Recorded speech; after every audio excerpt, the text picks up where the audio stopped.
Dear listeners, thank you for your incredible support in helping our channel grow. We're aiming for 1,000 subscribers, so please support us by subscribing and helping us reach this milestone. Now let's start the story. Have you ever woken up one day and realized that everything you believed was a lie? That was me about a year ago. The day started like any other, but by the time it ended, I was no longer the same man. Lisa and I had been together for 20 years, married for 18. We met when I was still working to get my business off the ground. She was smart, ambitious, everything I thought I wanted. From the moment we clicked, she became my partner, my rock, my everything. Or at least, that's what I believed. For years, I thought we had a good life together. We weren't perfect, but we had our rhythm. Every morning, we'd have breakfast before she left for her job at a major real estate firm downtown. Lisa was a senior manager there, always busy juggling deals. I admired her drive. I was proud of her. Maybe that's what made it all hurt so much more. It started with small things, subtle changes that I noticed but ignored because I didn't want to believe something was wrong. She was on her phone more often, constantly texting and emailing. At first, I chalked it up to work. Her job was demanding, and after so many years together, I trusted her. Then the late night started. She'd come home later and later, always with an excuse. Dinners with clients, last-minute meetings. I let it go at first. I wasn't the jealous type. But then it became a pattern. One night, as I sat flipping through channels on the couch, I heard her phone buzz. She was in the kitchen making tea and didn't see me glance at the screen. The message was from someone named Mark. Can't wait to see you tonight. Let's make it memorable. My heart sank. Who the hell was Mark? I didn't recognize the name, but that message wasn't from a coworker. I felt the blood drain from my face, but I didn't say anything. Not yet. I needed to be sure. The next few weeks were torture. Every time her phone buzzed, my stomach twisted. But I wasn't ready to confront her. Not until I had proof. So, I did something I never thought I'd do. I hired a private investigator.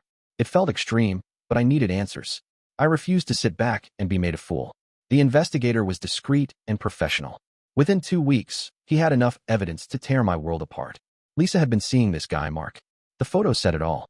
For months, Lisa had been meeting up with him during her so-called work trips, spending weekends with him when she claimed to be working late. The pictures showed them together, holding hands, kissing, walking into hotels. I stared at them, feeling like I had stepped into a nightmare. But this wasn't a nightmare. It was real. My wife, the woman I had spent 20 years of my life with, was cheating on me with some guy from her office. I thought about confronting her immediately. I wanted to scream, to break something, to make her feel even a fraction of the pain I was experiencing. But I stopped myself. No, that would have been too easy, too predictable. I needed something more, something that would make her regret ever betraying me. Revenge wasn't just about getting even. It was about making her pay in a way that would haunt her forever. So, I started planning. Slowly, methodically. First, I played dumb. I acted as if I knew nothing. I still cooked her favorite meals, listened to her stories about work, and even smiled when she talked about future vacations. Meanwhile, I was setting everything in motion. I spent weeks learning everything I could about Mark. He was one of those slick real estate guys, always playing the market, always gambling. And as I soon discovered, he wasn't very good at it. The guy was drowning in debt, deep in with some very dangerous people in Vegas.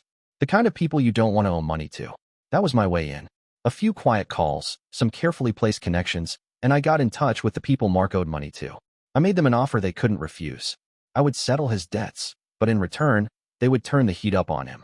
Not just a little, enough to ruin him. They'd threaten his career, expose his gambling habit to his bosses, and if necessary, make his life a living hell. But that was just the beginning. Next, I set my sights on Lisa. Her job was everything to her. Her pride, her identity, the thing that made her feel important. So that's what I went after. Hacking her work email was easy. She used the same password for everything. I started forwarding her private messages to her boss. Emails where she badmouthed clients, cut corners on deals, and made questionable decisions. I made sure they landed at just the right time, when her company was in the middle of a major deal. Then, I planted evidence of her affair with Mark. Anonymous emails to HR, photos of them together. Her company had a strict no fraternization policy, especially among senior management. They couldn't afford a scandal.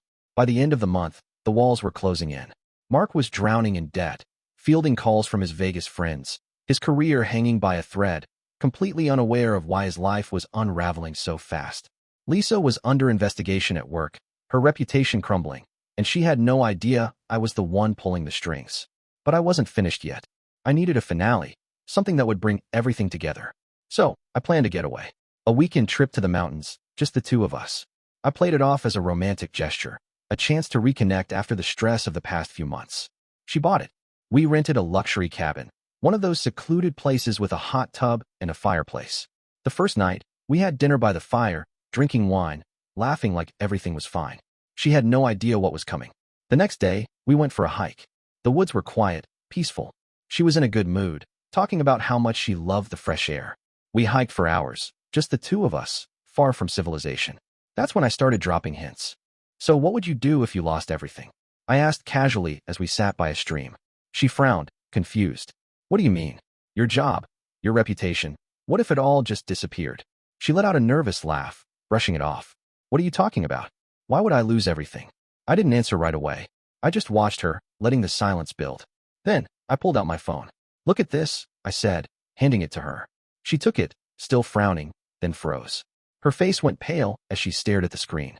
A photo of her and Mark walking into a hotel. Her hands started shaking as she scrolled through the rest. Pictures the investigator had taken, evidence I had been holding onto for weeks. Where did you get these? She whispered, barely audible. I know everything, I said, my voice calm. I've known for months. She didn't speak. She just sat there, staring at the photos, her entire body trembling. I could see the panic in her eyes, the moment she realized her perfect little world was crashing down. You're not going to get away with this, she finally said, her voice shaking but defiant. I'll tell everyone. I'll ruin you. I smiled. You won't have to. I already took care of that.